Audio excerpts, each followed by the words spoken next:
It's time to engage, educate, and empower with Tracey Maxfield. Hello again, everybody, and welcome to another episode of Engage, Educate, and Empower, the podcast which aims to discuss and highlight the social issues, life challenges, and daily problems that our children, teenagers, and young adults face. Today, I'm really excited because I'm devoting the entire show to the discussion of ACEs, Adverse Childhood Experiences. Now, for those of you who read my newsletter and follow my blog post and YouTube video, you know that I talk about ACEs a lot. They are extremely important, and what we need to understand is that ACEs and traumatic or toxic stress has a direct impact on the brain and body of a growing child and teenager. And all these changes that they have to adjust to and accommodate in their life can lead to significant physical, medical, and mental health issues, not only presently, but also further down the road when they're adults. Now, needless to say, today's guest is an expert in ACEs. Dr. Janelle Louis is a Vermont licensed naturopathic doctor who specializes in helping people who have experienced traumatic events during childhood overcome the health concerns they are at increased risk for, including mental health conditions, reproductive concerns, autoimmune diseases, and metabolic syndrome. Dr. Louis is committed to ensuring that her clients live their healthiest lives now in spite of their difficult pasts. She is the author of Set on Edge and Optimize Your Body, Heal Your Mind, and developer of the Balanced Framework, BALANCE, and the P7 Protocol for Integrated Mental Wellness. Dr. Louis is currently engaged in private practice at Focus Integrative Healthcare in Atlanta, Georgia, where she helps people regain optimal overall well-being by addressing a variety of physical and mental health concerns. Dr. Louis enjoys providing exceptional person-focused care to individuals from all walks of life. Her clients appreciate her ability to apply her knowledge of both pharmaceutical medication and natural therapeutics to their unique situations in order to help them reach their health goals. She loves helping people to optimize their health naturally and to live radiantly. When she is not in private practice, Dr. Louis enjoys spending time with her husband and sons, writing, teaching, traveling, and camping. Today's show is going to be a really great one. So please stay tuned whilst we do a quick commercial break. And when I return, I'll be introducing you to Dr. Janelle Louis. Stay tuned. Tracey Maxfield is a retired nurse with over 36 years' experience in mental health and dementia. She has spent years studying, researching, and writing on dementia care, mental illness, and bullying in teenagers. Tracey struggled with chronic depression starting in her 20s, and after years of intense workplace stress, bullying, and harassment, her chronic depression intensified. Tracey wrote her book, Escaping the Rabbit Hole, My Journey Through Depression, as a way not to only relieve her stress and anxiety, but to help her friends and family better understand depression. The book became an international guide for mental health awareness, allowing Tracey to focus her attention on helping children, teenagers, and their parents work through mental health issues and bullying. She travels all over the world to meet with schools, mental health advocates, and experts in the mental health fields. She also offers online courses to help children, teenagers, and their parents work through issues, bringing families closer, and to bring awareness to bullying in society.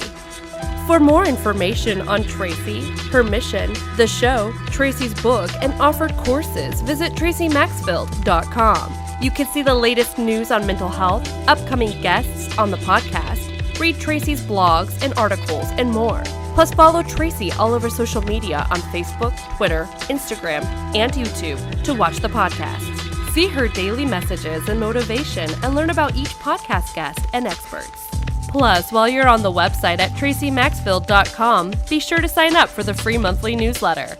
Follow Tracey with her upcoming events, interviews, seasonal tips, and the latest articles discussing important mental health topics and issues. And when you subscribe, you'll get a free copy of Tracey's booklet, Why Our Kids Are Suffering and How We Can Help Them.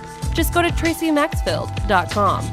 Tracey is committed to bringing parents and their children closer, to battle bullying and bring awareness to the mental health of children. That's why Tracey is offering her online courses to any adults, parents, children, and teenagers struggling during those hard times. Sign up for the course at traceymaxfield.com. You'll receive 8 full modules, over 12 videos, resources, and support discussing mental health, mood disorders, eating disorders, behavioral disorders, social media, drugs, suicide, risks and signs, and much, much more. Plus, you'll get access to Tracey's private Facebook group for individuals going through the same thing you are. Connect with others and share ideas, support, and motivation with Tracey helping along the way. Tracey's online courses is now for a limited time available for only $158. See all information online at traceymaxfield.com, where a brighter future is possible.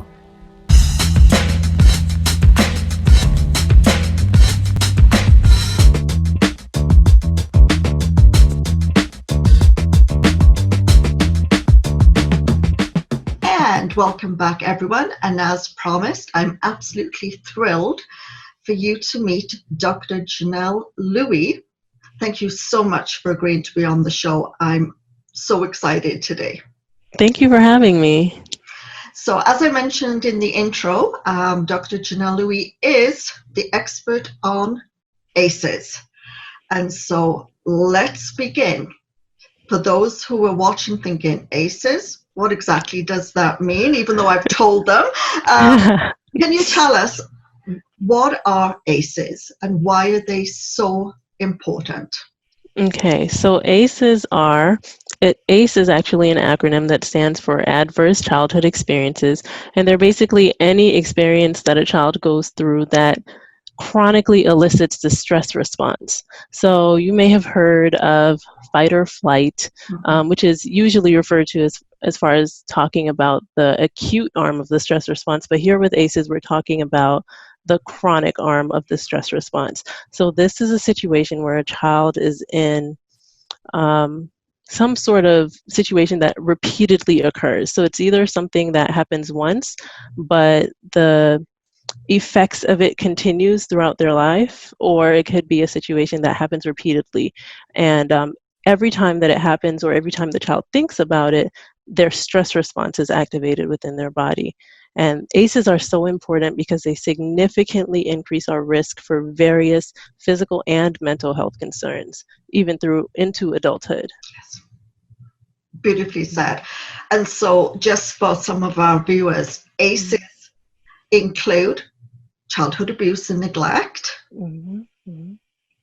And go on, take it away. Okay, not a problem. So childhood abuse and neglect, I like to break those down into physical abuse, sexual abuse, emotional or verbal abuse. And then as far as neglect, we're thinking physical neglect, so not having the food, clothing, shelter, and other basic necessities that every child needs to thrive. And then also emotional neglect, which is, your parents not being available to meet your emotional needs, things of that nature. And then it also has another category, which would be household dysfunction. So that would be things like living in a house with someone who's depressed or otherwise mentally ill, usually one of your caretakers, seeing domestic abuse in your house, having a parent who's incarcerated, having a parent who's addicted to the use of harmful substances, things of that nature. So these constitute household dysfunction, and those are kind of the third category of ACEs outside of abuse and neglect. But I do want to say one thing. So although most of the research is done on these three kind of broader categories, there are tons of things that can elicit the stress response in childhood. And so I remember once I wrote a blog post about ACEs, and I had someone write back to me, and they were kind of upset because they were saying, I read all of these studies and they talk about ACEs, and I feel like I don't belong because I have all of the symptoms of a person who has experienced ACEs, but they never mentioned my actual adversity. So this person had been in a house fire, and they had lost some of their family members in the fire, and as a result of that, they had, I believe, they had been diagnosed later on with an Right. autoimmune condition. And so they felt that we kind of do people an injustice by not explaining that, losing your parents or sibling, being chronically ill during childhood, growing up in the foster care system, having a parent deported, all of these other things that elicit the stress response can also classify as ACEs, even though we're not necessarily doing as many studies on those things. I love that you mentioned that because, yes, I get newsletters every day because I'm part of ACEs Canada.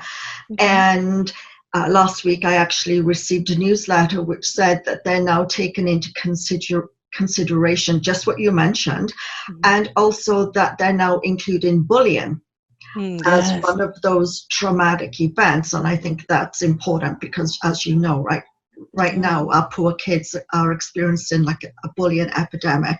Yeah. And interestingly, I read a story today about a grandmother in St. Louis because it's got the highest murder rate per capita. And she was talking about her 4-year-old granddaughter. Every time she comes over, they have to have a plan because there is so much gunfire and shooting that takes place in that community that her granddaughters become so fearful because they have to duck and cover. They have to turn out the lights, be very quiet. And in her daycare, they've actually started to do the same process. Every time the teacher yells, Dora the Explorer, all the children then, these are young, 4 years old, 3 years old, have to duck and cover under their desks because shooting is taking place. And just reading it, I was like, 4 years old. Yeah, that's unfortunate. That does so much to a child. And as you said, that fight, flight, fight response, which I like to say it's like the record player and the needle is stuck. And it's just those inflammatory chemicals going head to toe. So what kind of made you decide that you would want to concentrate on ACEs?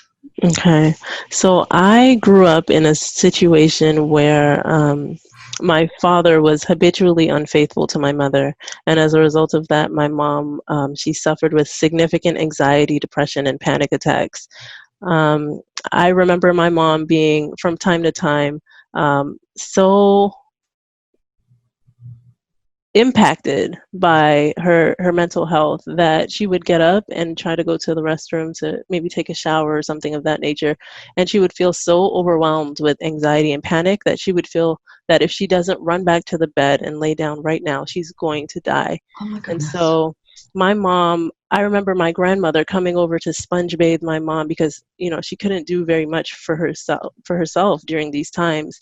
And my siblings and we would say things like, Mommy, why is Daddy making you cry? So we were very much aware of what was going on and why.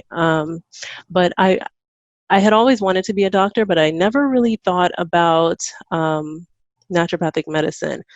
So this is what happened. Eventually, I was born in Trinidad, but we moved to the United States, and my mom sought some help. So she saw a psychiatrist who put her on 3 different psychotropic meds.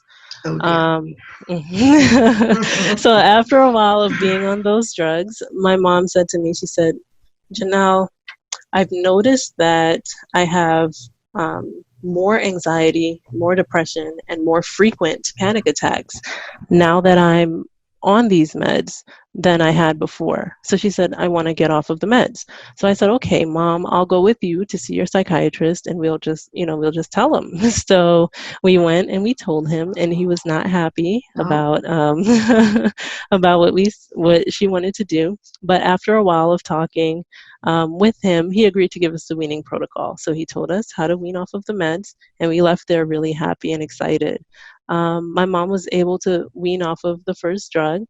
But when she was weaning off of the second drug, she ended up in the ER with stroke-like symptoms. Oh, good gracious. And that had a significant impact on me. After that, I said, I'm not sure that I want to be a physician anymore, because I was 19 at the time, and I kind of felt like, what type of profession is this that we can, put someone on something that's supposed to help them, and then when it's not helping and they try to wean off of it, they end up, in a life-threatening situation.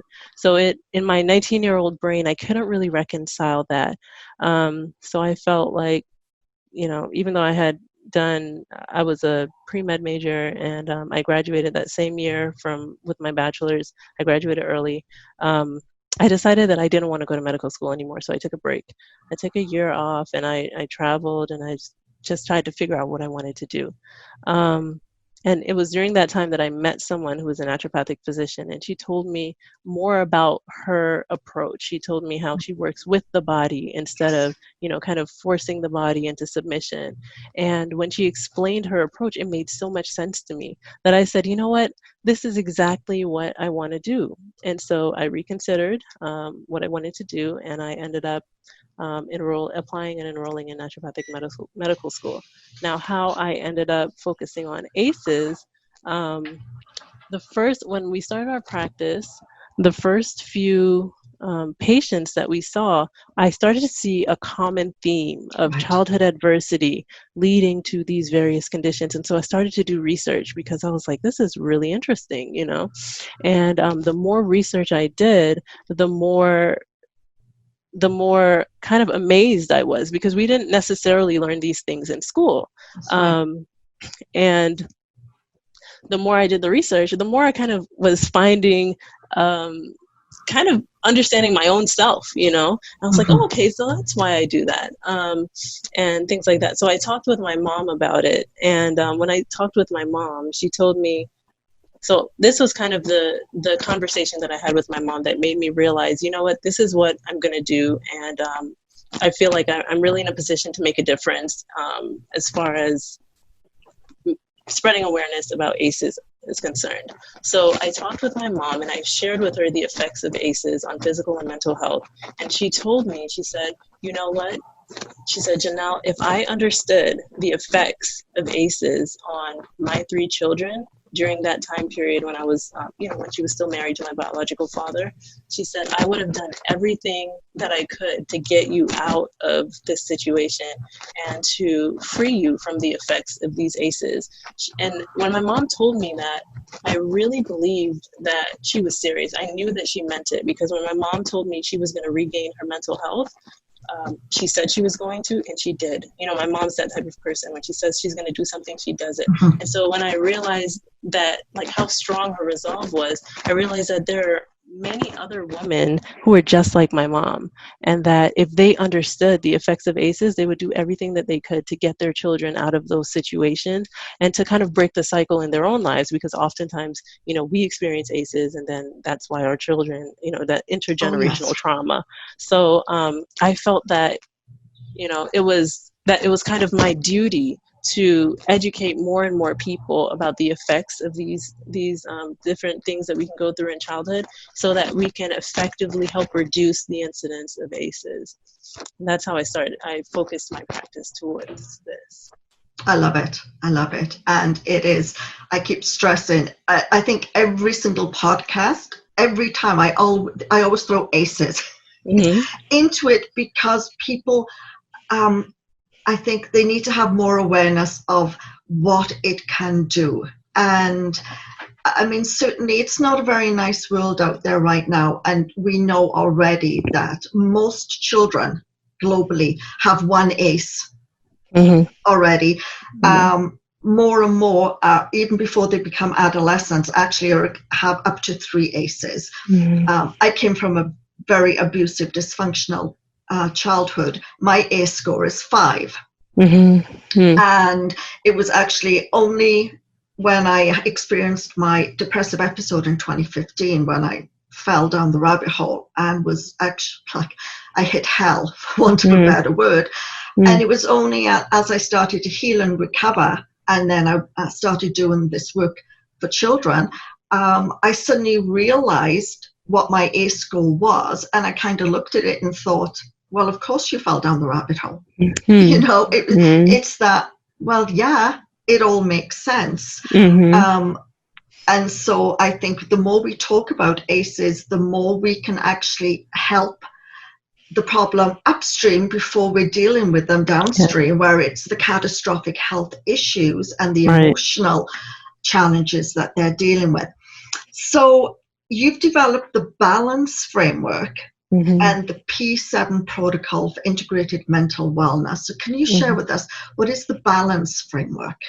Okay, so the balance framework is essentially, it's a framework that I use to help people who have experienced ACEs address the changes that have taken place in their brains and bodies as a result. Okay. So some of the things would be focusing on restoring balance to the HPA axis, so the hypothalamic pituitary adrenal axis, for the viewers who may not know what this is. And this is essentially, like I was sharing before, the stress response, the chronic arm of the stress response that becomes hyperactive oftentimes in survivors of adverse childhood experiences. It also focuses on repairing the changes to the gray and white matter that we see in people who've experienced ACEs, and in normalizing the immune system, because we see hyperactivity of the immune system in people who've experienced ACEs. And so the P7 protocol kind of is based on the balance framework. The balance framework is what I use for people who've experienced who have been diagnosed with any of the categories of chronic diseases that comes about as a result of experiencing ACEs. But the P7 protocol is specific to mental health concerns. And like I said, the P7 protocol is built on the balance framework, but there are just a few additional things. So for example, with mental health, we want to get all of these supports in place so that we can get optimal mental wellness, make sure you have the practitioners in place that you need to kind of regain your mental health and things like that. So that would be how it varies from, say, using the balance framework for a person who's been diagnosed with an autoimmune disease or something like that. So, as you mentioned, we know that childhood adversity can increase the likelihood of you developing a health problem as you age. Does it matter what the adversity is? So for example, the ACE score is out of 10. So a child who has an ACE score of 4, will that child likely experience maybe some of the same health issues as a child who has an ACE score of 8? So what we see is a dose-dependent response. So basically what that means is that a person with an ACE score of 8 would be more likely to have more severe health conditions as a result of their ACEs, compared to, like, they may have the same diagnoses, but one may be more severe if the ACE score is 8 compared to an ACE score of 4. It's not always the case, but it's more likely, and that's kind of the nature of these statistics. So, but there are some cases where, like for example, in the case of autoimmunity, as far as the research is concerned, we know that a person who has an ACE score of 2 or more is at increased risk for being diagnosed with and hospitalized for an autoimmune disease. So in that case, they kind of just lumped a person with an ACE score of 4 together with a person with an ACE score of 8. So there's some things that, it's just kind of like, as soon as you hit this threshold, you have an increased risk, and then you're at increased risk. And then there are some things where it's like, it's just kind of more specific to your number, so to speak. Okay. So we've mentioned obviously some of the problems that can happen. We know autoimmune disorder. We also know obviously you can have some mental health challenges down the road. So that could be depression, anxiety, PTSD. ACEs can also impact, I believe, heart disease. And what about behaviors. And because, as we know, when a child is put in a toxic stress environment, or they live in an abusive household, they maybe have a father who's not loving, or a mother who's actually not loving and is being abused, and maybe the child's being abused. They start to develop their own strategies to manage their stress. Not necessarily the best strategies, but they have to do what they can to survive. And so what kind of behaviors and mannerisms and just social issues are we seeing now from those that have experienced prior childhood adversity?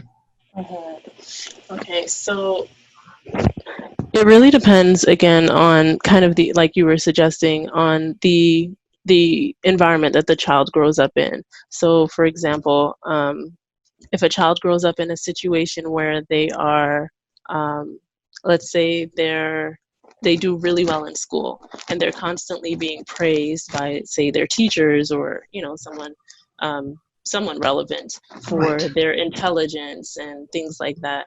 That child, because they're not getting that kind of appreciation at home, could come to a place where they learn to find their value in their intelligence. And so if something happens, like say someone new comes to the school and they tend to do better on their exams than this child does, then that child can kind of have a crisis, so to speak.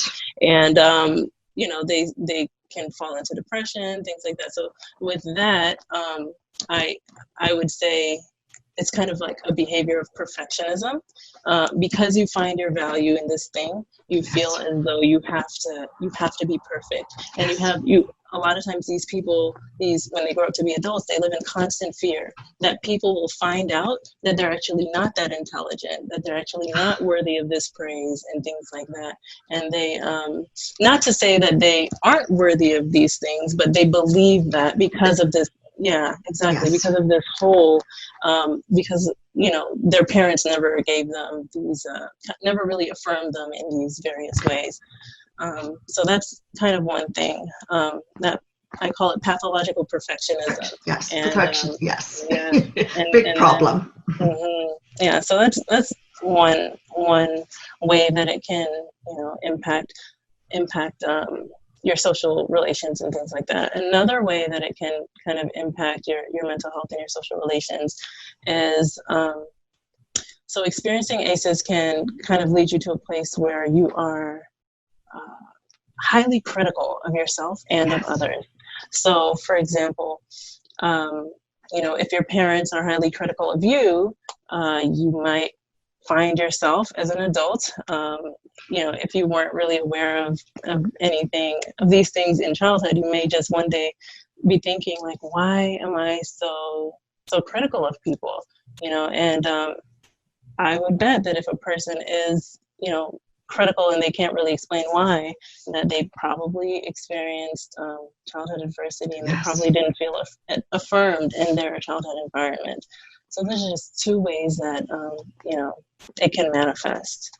Oh, absolutely. I think another area is, of course, that depending on what the home environment is and what the child or the teenager is being exposed to, ACEs can also increase your risk that you may actually turn to drugs or alcohol as a way of coping. And so I think, to those that are listening, it runs deep. The trauma can run deep. And I always stress every show that there has to be an adult role model for kids. If it's not the parents, then be it a neighbor or a teacher or a coach or the school counselor or a family member or even the best friend's parent, but there has to be an adult role model that can actually help you maneuver and navigate all the challenges that life is throwing at you, but also that validates and supports you and tells you you're worthy. Because yes, I mean, living in a family where there was never any expression of love, Mhm. or that you were valued, and just the emotional abuse. And even though I had the wherewithal to get out of it, my goal at 5 was to leave home. I had a goal, and it was to be a nurse, and that kind of propelled me all the way until I was finally able to leave home, become a nurse. Nursing opened my eyes a lot, but then I realized that in order to truly escape the dysfunction, I had to move to another country, which I Wow. did. Wow. But it's that awareness of, you can't change some things, but you have to promote your own health and happiness. Yes. And so I urge anyone who's listening, if there's children, teenagers in your life, even if you believe they have so many people that love them, it doesn't hurt for you also to be that active role model, that adult in their life, because, there's never too much love. Yes. Yes, I agree. There always has to be someone that can reach out to. So what would you suggest? Maybe there's a parent who is a single parent. She's watching this. She believes that maybe her child or a teenager is struggling because maybe dad passed away. Maybe they've moved to a new town. They're not doing so well. They don't have any friends. He's being bullied at school, or you suspect. What can parents do to kind of mitigate the effects of ACEs before it becomes that crisis 10, 30 years down the road? I would say that the most important thing that parents can do, I'm a parent as well, and I try to do this with my 2 children as well, is keep the lines of communication open between you and your child. Make sure that your child is comfortable sharing things with you if something happens, that is stressful to the child. Make sure, never rest until you have that confidence that your child will bring that information to you, and not necessarily just kind of keep it secret and just try to face that on their own. And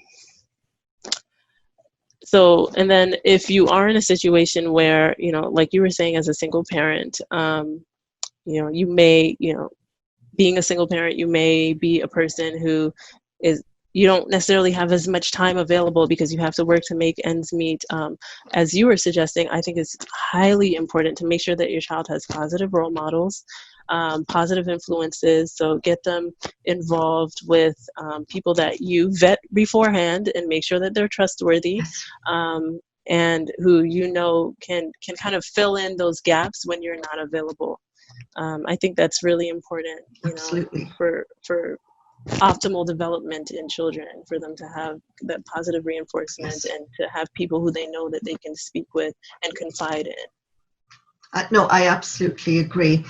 Now, as we know, in many situations, maybe home life is good, and there's open lines of communication, very, very supportive parents, but the environment in which they live in, their community, is maybe there's gangs and there's shootings and there's drugs that take place, across the road.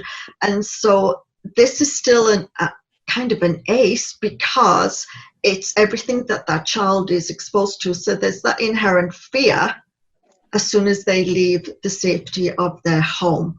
Now, how can we start, changing that? Or not necessarily, as much as we'd like to go out and change the community, sometimes it's not possible. But is there more that a parent can do? We know how invaluable it is to have loving, supportive parents who listen and are there for that, counsel and guidance. But is there anything else as well that we can include to try and reduce that toxic stress that child or teenager is experiencing? I would say, and this is probably kind of the flip side of what you're asking me, but I think that it's really important in that specific situation to talk to your children and make sure that, because if they're in public school And then some of these same children who are involved in gangs may be in their classrooms. Yes. So you want to make sure that you are aware of who your children are hanging out with. Yes, yes. Because even though you might, do your very best to give them a very safe environment, you might find that your child befriends a child whose environment is not so safe, or who will want to encourage them to do things that you're not raising your child to do. And so in that situation, I would say it's really important to know who your children are hanging out with, who their friends are, and just kind of make sure that you do everything that you can to protect them when they leave your home. So when they go out and go to school or wherever they may be going. Yes. And yeah, it's that getting back to open the lines of communication. And yes, you need to be involved in your children's lives. You don't necessarily have to be the helicopter parent, and you don't necessarily have to be searching their bags and everything as soon as they walk in the door. But if you're involved in a loving way, you will develop a trusting relationship, and the likelihood is your child or teenager will be more forthcoming and will be talking with you.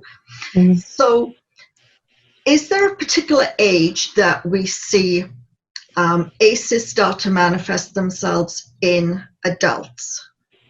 So, the ACEs all throughout childhood, they've left maybe that abusive environment, they've moved to another country, whatever, but then the health problems start commonly. But what age do we see that adults start to notice things are happening?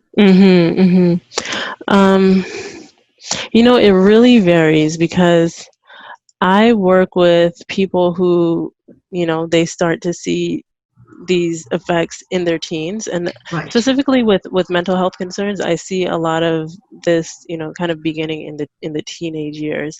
I think when we talk about, well, it really varies, because I was going to say, when we talk about autoimmune diseases, we tend to see that later on, but then there are some like celiacs that we see in the beginning as well. So Right. It really varies.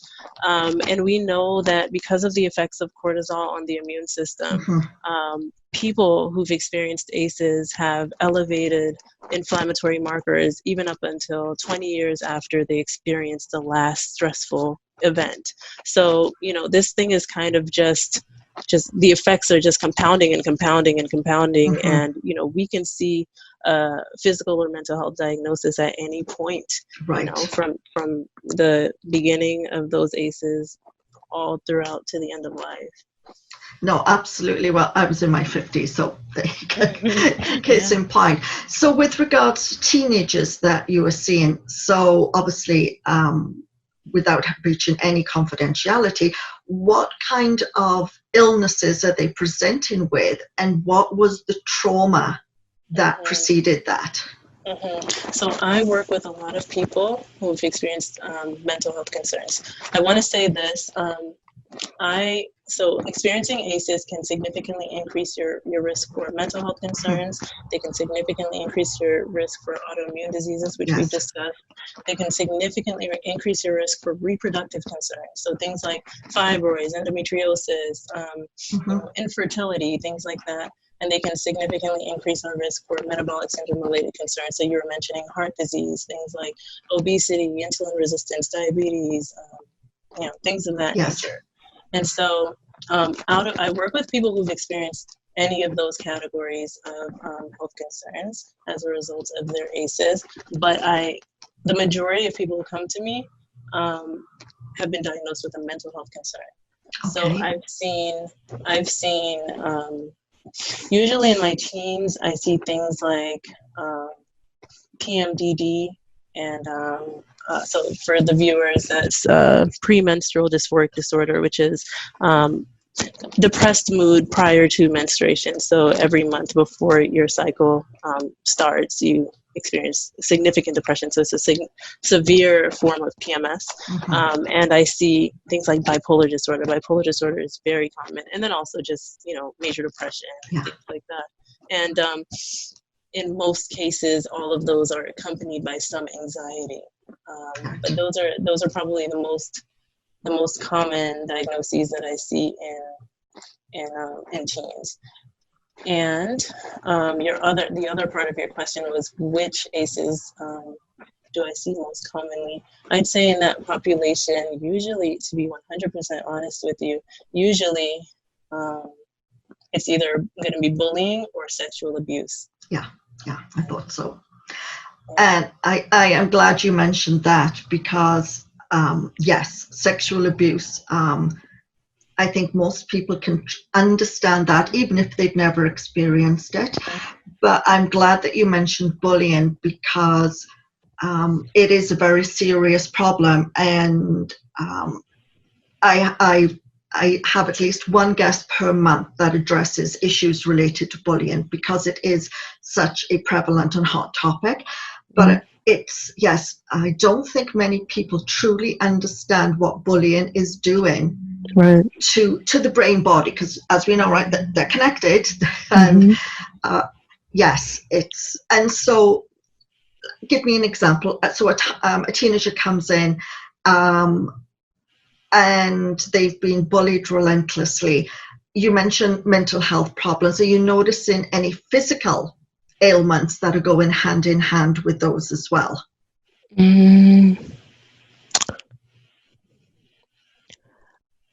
I have a few. So, with the PMDD, it's kind of that's physical as well as mental. So I see a lot of reproductive concerns. So, and also PCOS.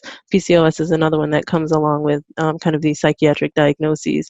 But usually, the people who come to me in their teens, it's usually either a mental health concern or a concern that's kind of mental health and reproductive. I understand. Okay. So, I mean, it's, again,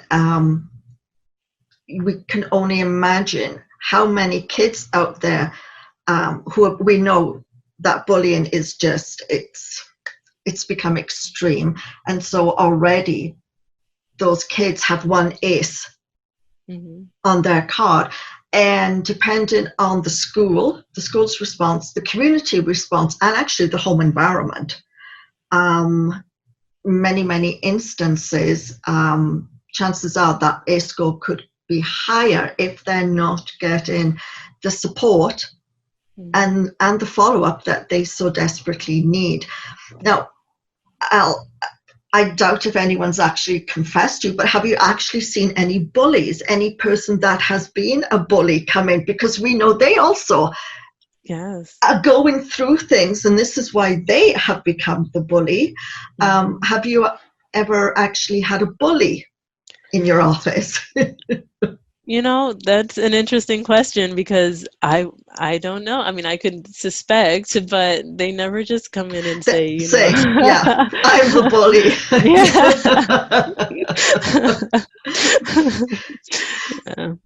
No, I know that's too bad. But yes, it's and I think the challenge is, of course, when we have.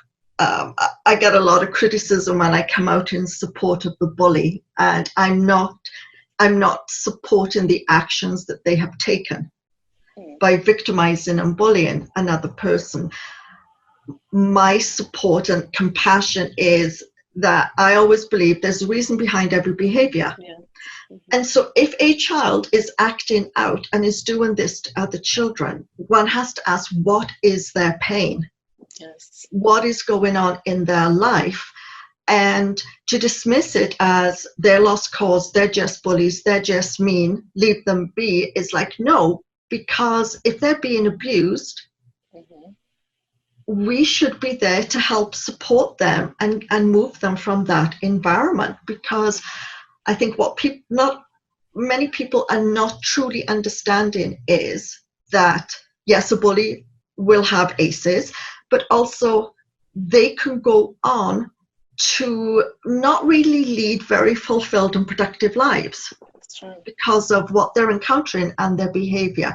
And many years down the road, they could end up in the prison system, or they could be on drugs and alcohol or dead, or they could be leading a not a nice lifestyle, and you could ultimately become their victim decades down the road. So, we really need to be helping all children, Yes. regardless of what's happening, and give them a shot.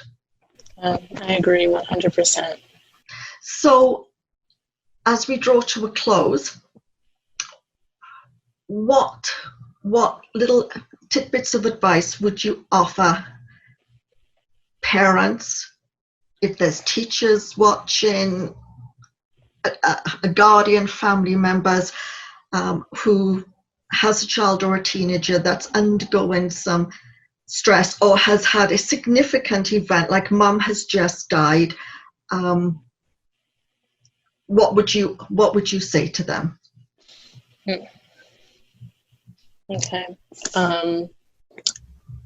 So I say to all of those different categories of people, I'd say the number one, antidote in this situation is education.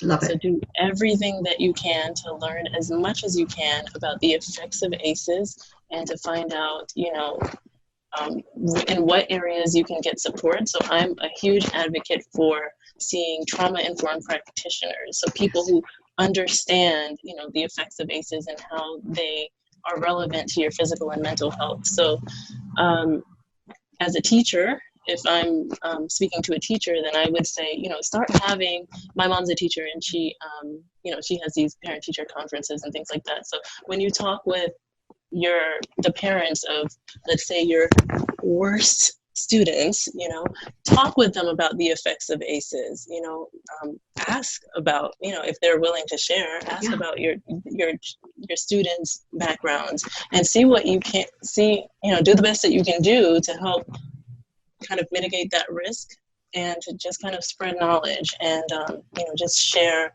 more and more information with people, because the more you know, the better you can do. And that's really, truly what I believe is, as you, Tracey, and as I, and as we all do our very best to educate more and more about ACEs, we'll begin to see a reduction in these occurrences, and we'll see improvements in physical and mental health for our children and as they grow up into adults. Perfect. Absolutely. And just keep replaying this podcast show over and over again. So if you've missed something, go back to, okay, what it can do in adulthood. What are some of the challenges that, they could encounter? And I think, yes, it is. It's being present, and it's knowing as much as you can. And then it's the support and listening, communication, vitally important. And then support in the appropriate places. And I love when you say trauma counseling, trauma consultant, because that is their skill set. And there are so many more of them now out there. And the sooner a child, a teenager, even an adult can go and start opening up and exploring everything that has happened and how they can change the patterns of behavior, they will live radiantly, I believe. Is that your? Yes. I love that. I love that. And that's what we want. We want people to be well and be full of joy and happiness and be your very best. And so, yes, I love it. Live radiantly. It's a beautiful, beautiful saying. And Dr. Janelle Louis, thank you so very much. I think so many will find this helpful, because it's always nice to have different perspectives on ACEs. We all say the same thing, but a different perspective, because you actually are there dealing with it day in, day out. And I think people will get so much from this show. I certainly have. And I learn something new every day. And I thank you so very much for your time. No problem. Thank you for having me. I really appreciate the opportunity. My pleasure.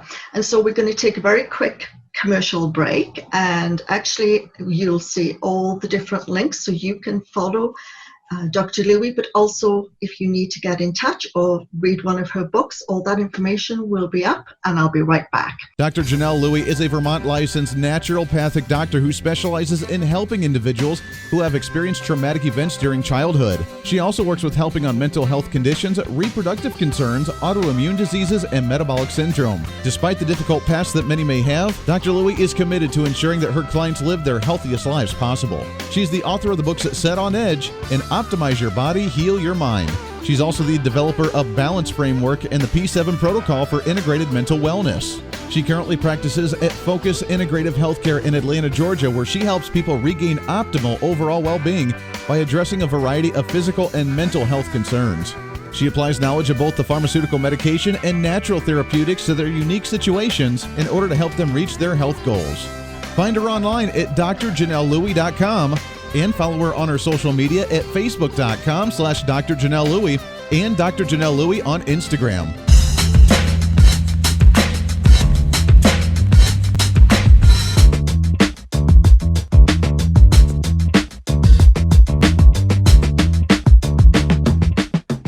Welcome back, everybody. I hope the sun isn't too much of a glare. As you can see, it's cast a shadow across my face because it changed position in the sky whilst I was interviewing Dr. Louis.